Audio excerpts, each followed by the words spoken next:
ही आज सैर की संक्रांत वाले दिन आप सबको बहुत बहुत बधाई।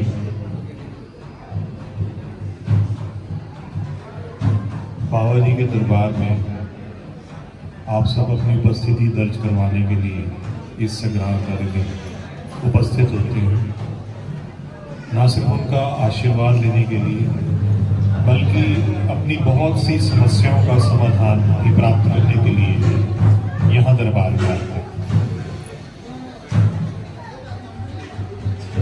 बाबा नगोदर जी जिन्होंने आज से 500 वर्ष पूर्व इस धरती पर गुफा वाले स्थान पे भगवान विष्णु की आराधना कर उन्हें पाया है, उन्होंने आपको और हमें एक बेहद सरल मार्ग भक्ति का दिखाया है, जिसका कि हमें उनके सेवक होने के नाते अनुसरण भी करना है और अपने जीवन में उस चीज को उतारना भी। भक्ति एक तरह से बाहरी वृत्ति नहीं है, एक मन की अभिव्यक्ति है। आप जब यहाँ पे आते हैं तो बहुत सी समस्याएं लेके आते हैं। जब आप हमारे पास बैठते हैं या मेरे से पूछते हैं तो ज्यादातर समस्याएं सांसारिक हैं। उन सांसारिक समस्याओं का समाधान भी जो है वो बाबा जी ने आपको स्पष्ट रूप से दिखाया हुआ है, जो कि भक्ति मार्ग। और कलयुग में उस भक्ति मार्ग का सबसे आसान तरीका है नाम स्मरण, जो हम नाम दान के रूप में भी आपको देते हैं।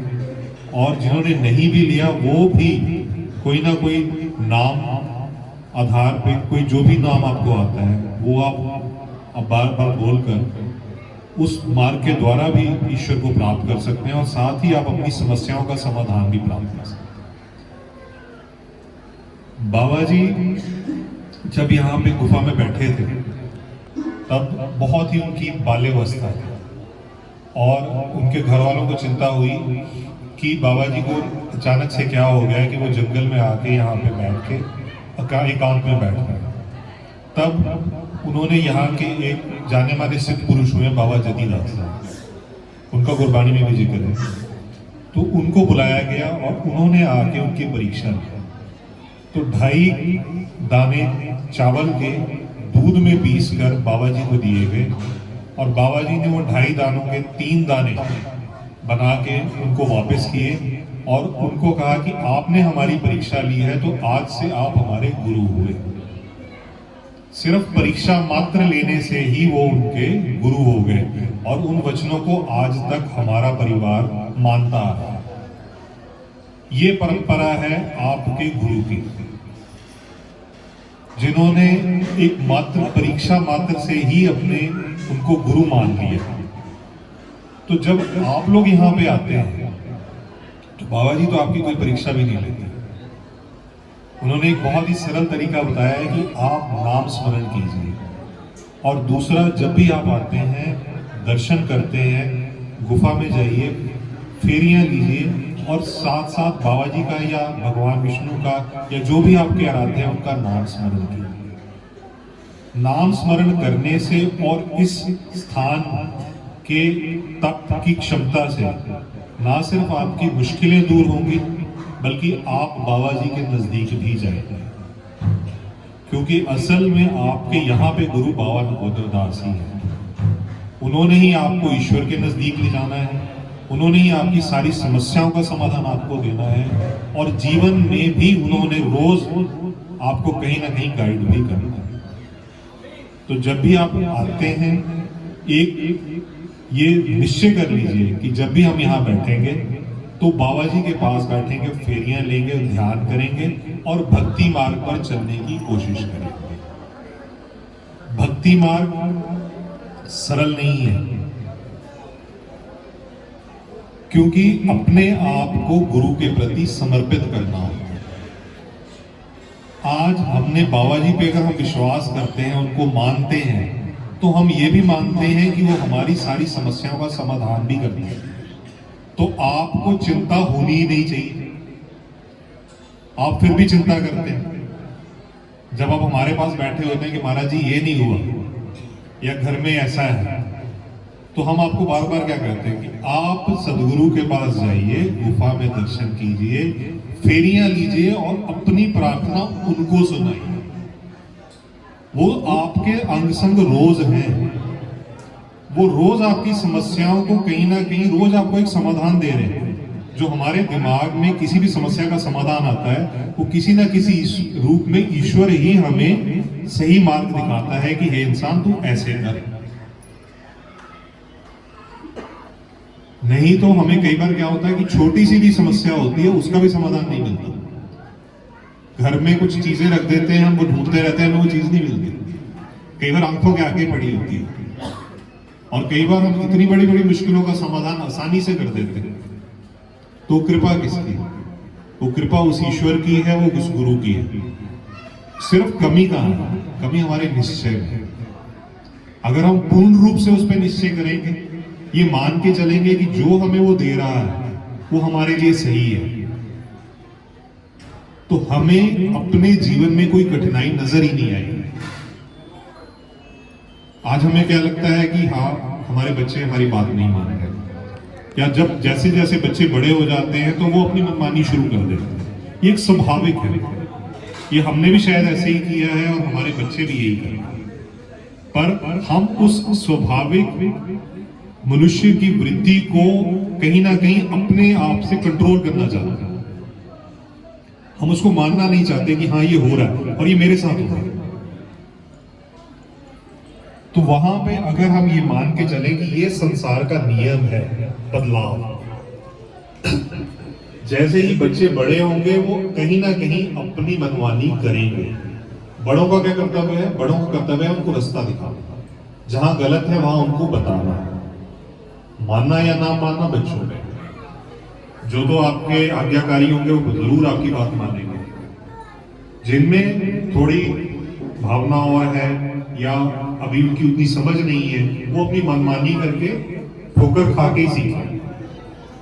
उसको आप रोक नहीं सकते। आप चाहें भी तो जितना मर्जी आप अपने बच्चे को समझा लिए, वो गलत रास्ते पे फिर भी जाएगा। तो कहीं ना कहीं ये चीजें जो आप लेके आते हैं, इस यहाँ आप उन चीजों के लिए नहीं आते, समाधान के लिए नहीं आते।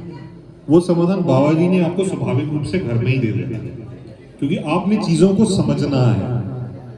कहीं ना कहीं हमारी समझ में कमी है, हम उन चीजों को ईश्वर के साथ जोड़ देते हैं, जबकि ये सांसारिक चीजें, ये सांसारिक चीजों का समाधान भी कहीं ना कहीं आप ही के पास है। आज ईश्वर ने किसी चीज की कमी मेरे को दी है, कुछ चीज ऐसी दे दी है जो मेरे को नहीं दी, और मुझे उस चीज के लगता है कि इसके बिना मेरी जीवन अधूरा है। पर ईश्वर को पता है कि वो आपका जीवन पूर्ण है। शायद वो वस्तु या वो चीज आपको देने से आपके जीवन में कमी आएगी और कोई बहुत बड़ी कमी आएगी। तो उसकी मर्जी में, उसकी रजा में हमारी रजा होनी चाहिए। यानी कि जो ईश्वर ने दिया है उसको मान के चलें कि उसने मेरी बेहतरी के लिए दिया। जब हम ये चलेंगे तो एक संतोष आता है, हमारे अंदर एक संतुष्टि आती है। उस संतुष्टि और वो चित्त में आने से आपका भटकाव बंद होता है, और जब वो भटकाव बंद होता है तो आप भक्ति मार्ग पे चलते हैं, और वो भक्ति मार्ग फिर आपको बाबा जी से, गुरु से जोड़ देता है। और असली जो जन्म का हमारा उद्देश्य है वो क्या है? वो कहीं ना कहीं ईश्वर प्राप्ति है, क्योंकि मनुष्य देह हमें क्यों नहीं है? ईश्वर प्राप्त करने का, ताकि हम जन्म और मृत्यु के चक्कर से छुटकारा पा सकें। और बाबा जी ने उसका सरल मार्ग बताया है भक्ति मार्ग, कि आप नाम स्मरण कीजिए, नाम जप कीजिए, नहीं कुछ भी हो रहा तो खाली करके अपने आप को बैठिए। आप मंदिर में बैठते हैं तो मैं ज्यादातर आप लोगों को क्या कहता हूँ कि अपने आप को खाली कीजिए। हम इतने भरे हुए हैं अपने विचारों से, हमारे विचार लगातार हमारे मन में चल रहे हैं, हम एक मिनट भी शांत नहीं बैठते। अगर हम यहाँ पे हैं तो हमें घर की चिंता है, हम घर पे बैठे हैं तो हमें ये होता है कि हमने गद्दी जाना। हमारा मन एक भी मिनट हम जहां पे हैं वहां पे स्थिर होने ही नहीं देता। और वो जब स्थिरता बंद अपने यहाँ ले आएंगे ना, जिसको हम शून्य कहते हैं, तो आपको ना सिर्फ अपनी हर समस्या का समाधान मिलेगा, आपको ईश्वर प्राप्ति भी होगी। क्योंकि ईश्वर के नजदीक जाने का क्या तात्पर्य है कि हम अपने आप को खाली करें, हम उसके प्रति अपने आप को समर्पित करें। जब हम अपने घर के विचारों से भरे हुए हैं, अपनी समस्याओं से भरे हुए हैं, हर वक्त ये सोच रहे हैं कि हाय मेरे को ये नौकरी नहीं मिली, या मेरा आज ये नुकसान हो गया, या आज उसने मुझे ये कहा, तो उसमें हम अपना पूरा समय नष्ट कर देते हैं। सारा दिन हम इन व्यर्थ की चिंताओं में, इन व्यर्थ की चीजों में पूरा दिन नष्ट कर देते हैं। जबकि स्वाभाविक है, अगर हम थोड़ी सी मेहनत करेंगे तो कार्य भी ठीक हो जाएगा। हमने आज नहीं समझा पाए तो हम कल को समझा देंगे या परसों समझा देंगे, तभी वो बात समझ में आ जाएगी। क्योंकि कई बार क्या होता है, अगला व्यक्ति बहुत गुस्से में, आपने उसको बात कुछ कही है, वो समझेगा ही नहीं। क्योंकि जब तक उसका गुस्सा शांत नहीं होगा, उसकी बुद्धि स्थिर नहीं होगी, तब तक वो आपकी बात समझने की चेष्टा ही नहीं करेगा। जब वो आपकी बात समझ जाएगा तो आपकी मुश्किल भी हल हो जाएगी। पर हम क्या करते हैं, हाय उसने तो ये कहा था, उसने ऐसा बोला, उस चीज को जो बहुत छोटी है उसको बहुत बड़ा बना देते हैं। और ये कहां हो रहा है, हमारे दिमाग में। हमारा दिमाग ही हमसे खेल रहा है। अगर कहीं ना कहीं हम अपने मन को या अपने दिमाग को स्थिर करना शुरू कर दें तो बहुत सी समस्याएं आपको मिल जाएंगी और बहुत सी बुरी चीजों से आप बचेंगे। आज शराब या दूसरे नशे क्यों करता है इंसान?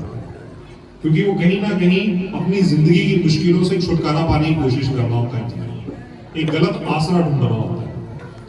पर अगर वही चीज उसको घर में मिले, अपने दिमाग में शांति मिले, तो वो इन चीजों की तरफ जाएगा ही।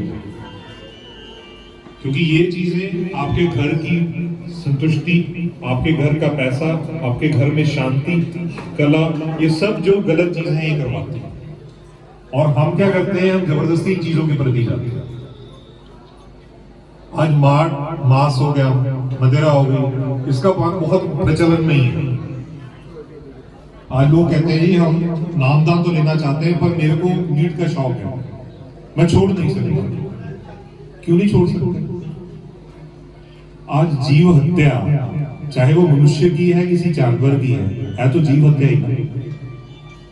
किसी जीव को मार के सिर्फ अपनी जीव के स्वाद के लिए क्या हम सुखी रह सकते हैं? तो क्यों ना हम ऐसी चीजें जो हमें खुद को समझ है खराब है, हम छोड़ दें। ना सिर्फ आप इन चीजों को छोड़ेंगे, आप ये देखेंगे आपके घर में सुख शांति आ रही है, आपकी चीजें वृद्धि हो रही है, आपकी हर चीज की जो है वृद्धि बढ़ेगी। ये सिर्फ करने के लिए आपको चेष्टा करनी पड़ेगी, कोशिश करनी पड़ेगी, और अपने बच्चों को बचपन से ये चीजों के प्रति प्रेरित करना पड़ेगा। क्योंकि क्या होता है कि जो पका बड़ा पेड़ हो जाएगा ना, उसमें आप क्या कर पाएंगे? कुछ भी नहीं। शुरू से बचपन में से ही आपको बच्चों में अच्छी आदतें लानी पड़ेगी। और माँ बाप क्या करते हैं, पिता है वो कार्य पे जा रहे हैं तो उनके पास बच्चों के लिए टाइम ही नहीं। और वही बच्चे जब बड़े हो जाते हैं तो क्योंकि उनको पिता से वो प्यार, वो स्नेह या वो टाइम नहीं मिला होता, तो बड़े होके वो पिता को उतना वक्त नहीं देते। फिर हम शिकायत करते हैं कि हमारे बच्चे हमारा ध्यान नहीं रखते। वो कहीं ना कहीं क्या होती है कि हमारी ही कमी है, हमने वो बीज बोया ही नहीं जिसका पेड़ पनपे। तो हमें ये ध्यान रखना है कि हम अपने बच्चों को ज्यादा से ज्यादा टाइम दें ताकि वो मोबाइल पर टाइम बिताएं। आप उनके साथ खेलिए, उनसे बातें करिए, उनके पास समय व्यतीत करिए, उनके अंदर अच्छी चीजें बताइए उनको, ताकि अच्छी आदतें उनके वो अपने जो है जीवन में लाएं। और साथ ही एक बहुत मेन आवश्यकता आज के टाइम में है कि हम बच्चों को पूजा पाठ के प्रति भी प्रेरित करें। क्योंकि अगर थोड़ी देर भी बच्चा आपके साथ बैठता है पूजा स्थल में, तो कहीं ना कहीं वो वाइब्रेशंस, वो मेंटल पीस उसके अंदर आएगा और उसके अंदर अच्छी आदतों के प्रति, अच्छी चीजों के प्रति एक प्रेरणा होगी कि मैं अच्छी आदतें अपने अंदर लेके आऊं और मैं एक अच्छा इंसान बनूं। तो कोशिश ये कीजिए कि चाहे सुबह हो या शाम, जब भी माता या बहनें बैठती हैं तो बच्चों को जरूर थोड़ी देर, चाहे जबरदस्ती ही सही, पूजा के लिए थोड़ी देर जरूर बिठाइए। नहीं तो और नहीं तो ये कहिए कि बेटा अगर स्कूल जाना है, स्कूल जाने से पहले ईश्वर के आगे मत्था टेक के उसको एक आदत में बना दीजिए। क्योंकि बच्चा जब वो आदत बचपन से लेगा ना तो बड़े होने तक वो जाएगा। और जब ये आदत बन जाएगी तो बुरी चीजों की तरफ जाएगा भी नहीं, क्योंकि उसको होगा कि हाय मैं अगर ऐसा करूंगा तो मैं गलत करूंगा, ये ईश्वर की मर्जी के खिलाफ है, ये समाज की मर्जी के खिलाफ है, ये गलत चीज है और गलत चीजें मुझे नहीं करनी। तो कोशिश कीजिए अपने परिवार में बचपन से बच्चों में एक अच्छी आदतें डालने के लिए, ताकि वो जो आज आप हमें शिकायतें हैं उनसे वो दूर हो सके, ताकि वो अच्छे व्यक्ति बन सकें, अच्छे मनुष्य बन सकें और समाज के उत्थान में अपना योगदान प्रदान करें। और साथ ही चिंता, आप जब इधर आते हैं तो चिंताएं सब छोड़ दीजिए, करिए गुफा जाइए, बाबा जी की सिर्फ फेरियां लीजिए। आपकी चिंताएं, आपकी समस्याएं बाबा जी को पता है, विदित है, उनको सामने स्पष्ट है कि आप किस मुश्किल से गुजर रहे हैं। वो आपकी समस्या का आपको कोई ना कोई आपके मन में समाधान भी लेके आएंगे, आपको राह भी दिखाएंगे और आपको उस मुश्किल में से निकालेंगे। सिर्फ और सिर्फ एक निश्चय की कमी होती है हमारे अंदर, और दूसरा हम वो वक्त नहीं देते। जब यहाँ पे भी आते हैं तो हमारे पास बैठे होते हैं, हम आपको रास्ता बता चुके होते हैं कि जो आप बाबा जी के पास बैठिए, वहाँ फेरियां लीजिए, या अगर फेरियां नहीं तो सिर्फ बैठ के नाम स्मरण कीजिए, थोड़ी देर बाबा जी का ही नाम लीजिए और ध्यान कीजिए उनका। आपको कहीं ना कहीं आपकी समस्या का समाधान वहां दिमाग में आ जाएगा, क्योंकि समस्याएं इतनी बड़ी नहीं है। ये जो हमारे घरों में छोटे मोटे झगड़े हैं, लड़ाइयाँ हैं, या और भी दुनियावी जिनको हम कह सकते हैं हमारी जो समस्याएं हैं, ये क्षण भंगुर है, थोड़ी देर के लिए होती है। जैसे ही थोड़ा सा सर्कमस्टांसेस चेंज होते हैं, ये भी चेंज हो जाती है। आज कोई समस्या आपको बहुत बड़ी लग रही है, कल आपको समस्या लगेगी नहीं। तो कोशिश कीजिए थोड़ा थोड़ा भक्ति मार्ग पे चलने लगिए, बाकी बाबा जी खुद आपको उसकी तरफ और प्रेरित करेंगे और आपको अपने जीवन की हर समस्या का समाधान कहीं ना कहीं इस भक्ति मार्ग में ईश्वर के नाम में अवश्य मिलेगा। और बच्चों का मैं फिर वही कहूंगा कि बच्चों को अच्छी आदतें डालिए, क्योंकि आज के समाज में, आज के युग में बहुत सारी कुरीतियां बहुत ज्यादा तेजी से पनप रहे हैं, खासकर जिनमें नशे एक हैं। और हर घर में, चाहे वो शराब है, चाहे सिगरेट है, चाहे दूसरे नशे हैं, उनकी तरफ बच्चे बहुत ज्यादा झुकाव दिखा रहे हैं। और उसकी कमी ये है कि हम शायद उनको आज पूरा टाइम नहीं दे पा रहे, उनका उतना ध्यान नहीं रख पा रहे, और वो इन चीजों में अपनी चीजों का समाधान देख रहे हैं। तो यही आज की जमाने में हमारी संपत्ति क्या है? हमारी संपत्ति हमारे बच्चे हैं। आज अगर वो ठीक रहेंगे तो हमारा घर बढ़ेगा। दुनियावी चीजें आज जमीन जायदाद की कोई मोल नहीं है। अगर आज आपका बच्चा लायक होगा तो बहुत कुछ बना लेगा, पर अगर वो गलत रास्ते पे चला गया तो जो बनाया है वो सब कुछ नष्ट हो जाएगा। तो उन पे ध्यान दीजिए, उनको वक्त दीजिए, उनके अंदर अच्छे संस्कार डालिए, और यहाँ जब आते हैं तो उनको बाबा जी से जुड़ने का तरीका भी समझाएं। बहुत ही सरल तरीका है, गुफा में जाना है, फेरियां लेनी है और साथ में बाबा जी का नाम लेना है, बस। और उनको कहना मांगना कुछ नहीं है, दे वो अपने आप दे, जो तेरे लिए अच्छा है वो जरूर तुझे देंगे। तो बस निश्चित होके अपने आगे जीवन में बढ़ और खूब तरक्की कर। थोड़ी देर के लिए ओम स्मरण करेंगे सारे, आंखें बंद करके बैठे।